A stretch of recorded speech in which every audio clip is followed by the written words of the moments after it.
Fala galera, saudações rubro-negras, passando aqui para a gente tocar aquela ideia rapidinho sobre o nosso Mengão. Ontem eu estava assistindo o jogo e por pouco eu não perdi o primeiro gol, né, do Flamengo. Quando eu sintonizei, porque tive alguns problemas para sintonizar no canal, o jogo já tinha iniciado, o Flamengo já tinha dado ataques perigosos, inclusive porque eu vi os melhores momentos depois. E o Flamengo rapidamente abriu o placar com uma excelente assistência do Varela para o Pedro, né? Excelente passe também, diga-se de passagem, do Arrascaeta, o outro uruguaio, né, que estava em campo, no caso, naquele momento do jogo, porque um outro uruguaio entrou, que foi o De La Cruz, mas foi no segundo tempo, e o Flamengo abriu o placar muito cedo com o Pedro. É importante salientar uma coisa: o time do Internacional, que entrou em campo ontem, é um time reserva, notadamente reserva, mas ainda assim ainda é o time do Internacional. Se o Internacional entrasse com aquele time contra um outro time, né, contra o Palmeiras, contra o Corinthians, né, por exemplo, ou contra o Cruzeiro, aquele mesmo time, muito provavelmente o Internacional ofereceria perigos para esses times, para o time do Palmeiras, para o time do Cruzeiro, para o time do Corinthians, que eu estou me referindo também, embora o Corinthians não esteja muito bem na tabela, mas o time do Corinthians é um time bom. Por que eu estou falando isso? Para a gente poder não minimizar a grande vitória do Flamengo ontem, que me assustou a facilidade com que o Flamengo construiu a vitória. Sim, o Flamengo entrou com o time titular, né? Inclusive eu estava conversando sobre isso no grupo de amigos que eu tenho, né? São todos rubro-negros. A gente precisa parar, galera, com essa ideia de dizer que o Felipe Luiz poupou. Por exemplo, ontem não entrou o Bruno Henrique, não entrou o Vinha, não entrou o Alexandre. O Felipe Luiz poupou esse jogador. Não, o Felipe Luiz ele faz o famoso revezamento de acordo com as características de cada jogador. Isso ele já disse, né? Não estou dizendo que eu trabalho lá, não trabalho no Flamengo. Né? Felipe Luiz, já disse isso várias vezes, nas diversas entrevistas que ele dá, que a cada entrevista do Felipe Luiz é uma aula de futebol que nós precisamos aprender, ainda que ele esteja também em processo de aprendizagem. É óbvio que ele só tem 40 anos e está treinando um clube profissional pela primeira vez na sua vida, que é exatamente o Clube de Regatas do Flamengo. Sorte nossa por conta disso. Felipe Luiz já cansou de dizer que cada time que ele coloca em campo é dentro de um estudo minucioso sobre as características dos jogadores que ele, Felipe Luiz, escolheu, de acordo com as características dos jogadores que o time adversário terá ou pode vir a ter, e de acordo com o plano de jogo que o time adversário pode vir a ter.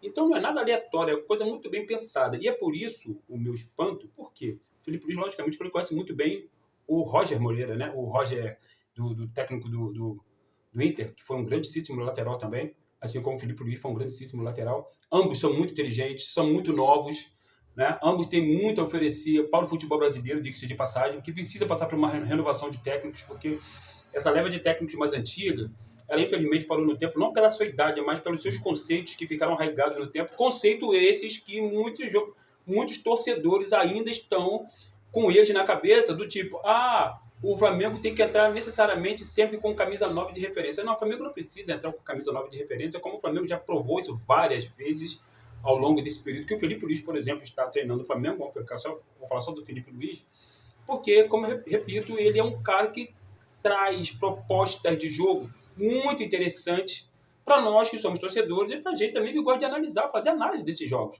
Então, o Felipe Luiz entrou ontem com Arrascaeta e Pedro, coisa que normalmente ele não faz. Então, só nisso ele já surpreendeu o adversário.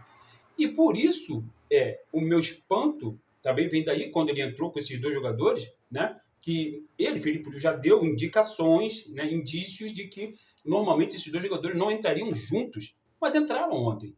O que surpreendeu o adversário, logicamente surpreendeu a mim também, e o que me surpreendeu da parte do Inter foi uma certa passividade na marcação, mas essa passividade na marcação, ela também tem um outro ponto que é preciso ser colocado: o processo de movimentação intensa que o Flamengo imprimiu no primeiro tempo, logo no início do jogo, né, com mudanças de localização no campo, né, mudanças de posição no campo, o que obviamente dificulta qualquer marcação. Porque todo mundo sabe que o Pedro vai jogar na referência, todo mundo sabe que o Arrascaeta vai jogar na minha esquerda, todo mundo sabe que o Saulo Neolino vai jogar espetado lá na ponta esquerda. Sim, todo mundo sabe, só que houve um momento no jogo que as posições estavam trocadas, né? Importante salientar, houve um momento em que as posições estavam trocadas. E muitas vezes, no primeiro tempo, o Flamengo concentrou muitos jogadores no lado esquerdo. Então você não sabia exatamente quem iria lançar quem, ou quem iria avançar, quem iria ocupar o espaço de dentro da área. E teve um momento, inclusive, no jogo, que o Flamengo tinha por volta de 6 jogadores dentro da área. Luiz Araújo, o Pedro, Arrascaeta, Samuel Lino, o lateral direito, perdão, o lateral esquerdo também, que é o Ayrton Lucas, que estava, né, ontem jogando, o Varela. Então, houve um momento em que o Flamengo parecia, guardadas as devidas proporções, um carrossel, né? Dentro, eu não vi o carrossel holandês, porque eu era nascido naquela época, mas eu tinha apenas 1 ano, mas eu vi vídeos, muitos, do carrossel holandês, e era impressionante a quantidade de jogadores ocupando um curto espaço de terreno, de território ali, eles sabendo exatamente o que fazia. O Flamengo mais ou menos fez isso. Eu não estou querendo dizer que o Flamengo está jogando como o carrossel holandês de 74. Não, longe disso. Até porque aquele conceito já não existe mais, não se usa mais, né? Algo se repetiu em 1992 com a famosa Dinamáquina, né? De Elker Larsen, Andersen, Bertelsen, aquela galera, aquele timaço da Dinamarca de 92, parecido, aliás, de 92 não, de 86, perdão, parecido, tanto é que foi chamado de Dinamáquina, e depois de 92 teve, né, a sua consagração como campeã da Eurocopa, que ela foi, inclusive, a Dinamarca ela foi convidada, né, para participar, porque a Iugoslávia, vocês devem lembrar, ela não poderia levar uma seleção para a Eurocopa porque ela estava em processo de dissolução. Mas, dito isso, voltando para o Flamengo e Inter, ontem o Flamengo ele praticamente liquidou o jogo no primeiro tempo, praticamente liquidou o jogo. E no segundo tempo, o Pedro, ele apresentou, para ele, pelo menos deu a impressão, né, de estar sentindo alguma coisa no joelho, no músculo da coxa, enfim, alguma coisa assim. E aí, ele, claramente, ele diminui a sua intensidade. Calma. Por quê? O Flamengo, ele tem jogadores à altura do Pedro para repor na sua função, não necessariamente na sua posição, que são coisas completamente diferentes. A função de um jogador é diferente da posição que ele ocupa. É importante que vocês entendam isso, porque é isso que o Felipe Luiz traz enquanto conceito. Qual é a função do Pedro? Né? A função do Pedro, ela é estar dentro da área para finalizar a jogada, porque ele é um grandíssimo finalizador, um altamente técnico, muito inteligente, cabeceia muito bem, chuta muito bem com ambas as pernas, faz muito bem o pivô. A função do Bruno Henrique, a função do Plata são diferentes, porque eles têm características diferentes. Ele pode fazer funções diferentes e aí não precisa necessariamente ser ali a referência dentro da área. Não precisa. Ele pode ser o famoso falso 9, como o Messi foi durante muito tempo naquele timaço do Barcelona, do Guardiola, como o Felipe Luiz agora está fazendo, por exemplo, com o Plata, com o Bruno Henrique. Daqui a pouco ele provavelmente vai fazer com o Samuel Lino, né? Como o Guardiola mesmo já fez com o Kevin De Bruyne, cansou de fazer, trocando de lugar com o Haaland, por exemplo. Então, o Flamengo tem peças de reposição à altura, um grande cardápio, um excelente cardápio de jogadores, que dá ao Felipe Luiz a possibilidade de escolher múltiplas funções para os diferentes jogadores que o Flamengo tem ali, e isso dificulta muito para o adversário entender a proposta de jogo do Flamengo. Por isso que o Flamengo é o melhor time do Campeonato Brasileiro, melhor ataque, melhor defesa, saldo de gols, o melhor de todos, né? Está liderando com 43 pontos, né? É o maior número de pontos que o Flamengo fez na sua história do Campeonato Brasileiro, né? Dentro desse período, desse recorte, né, temporal de campeonato. Por isso o Flamengo tem nos alegrado tanto. E aí, galera, uma coisa que o Felipe falou ali sobre os torcedores ficarem procurando picuinha, coisinha, para poder apontar um defeito. Gente, parem com isso. Para com isso.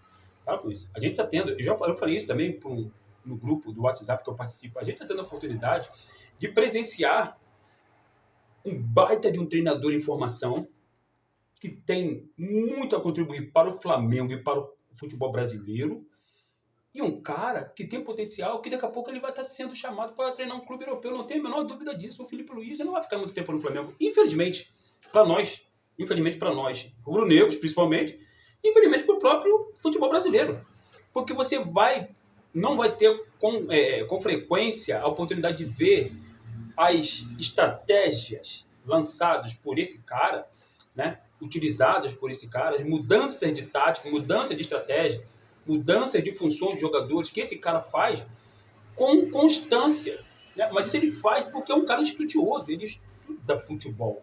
E futebol precisa ser estudado porque futebol é um jogo. Num jogo você tem que suplantar o adversário. Você tem que atacar o adversário nos seus pontos mais fracos. E você não pode permitir que o adversário te ataque nos seus pontos mais fracos, logicamente. Mas toda e qualquer estratégia tem os seus pontos fortes e os seus pontos fracos. É óbvio, quando o Flamengo eleva os seus jogadores até a altura ali, a zaga até a altura do meio campo, é lógico que ele tem a chance, ele tem a oportunidade, ele corre o perigo de tomar uma bola nas costas. Mas isso, qualquer estratégia que o Felipe for utilizar, com qualquer jogador que estiver ali, ele vai ter riscos. Futebol exige riscos. Como qualquer jogo, você tem seus riscos. Só que como o Flamengo tem um excelente plantel, um excelente treinador muito inteligente, né, de certa forma até visionário em alguns momentos, né, ele consegue utilizar muito bem as famosas peças. Eu não gosto de utilizar muito esse linguajar para jogador de futebol, porque peça lembra muito como os africanos escravizados eram tratados de acordo com as conveniências séculos atrás. Quando ele tem jogadores, seres humanos, com diferentes características que podem ocupar diferentes funções em campo, por exemplo, como o Saúl jogou ontem muito no meio campo do lado do Jorginho, e o Saúl ele foi contratado, vocês sabem, para ocupar ali o lado esquerdo ali, né? Aliás, direito ali, a função do Gerson. Mas o Felipe Luiz, inclusive, falou sobre isso, mas o Felipe Luiz enxergou uma possibilidade de jogar na volância, ali do lado do Jorginho. E sim, o Inter estava com o time reserva, um time que não costuma jogar há muito tempo, mas um time, eram jogadores que treinam juntos há muito tempo, estão todos os dias se vendo, se falando, se conhecem, logicamente, e sabem muito bem como são as características um do outro. E ainda assim o Flamengo engoliu o Inter no primeiro tempo, e no segundo tempo o Flamengo administrou, perdeu um pouco da posse de bola, mas logo recuperou com a entrada do Prato e a saída do Pedro.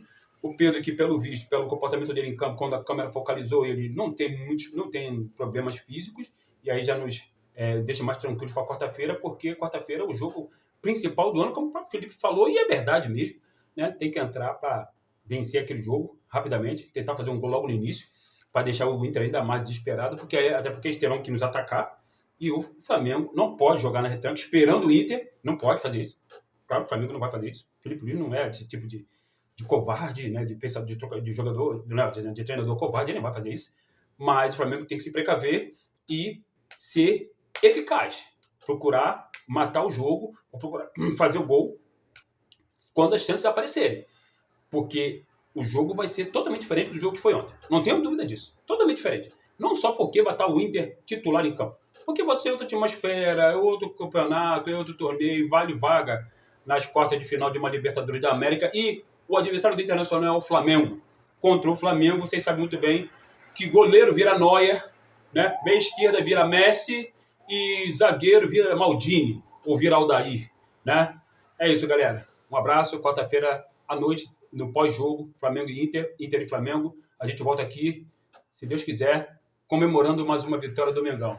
Saudações rubro-negras. Deixa o like de vocês aí. Compartilhem esse vídeo, se inscrevam no canal e tamo junto.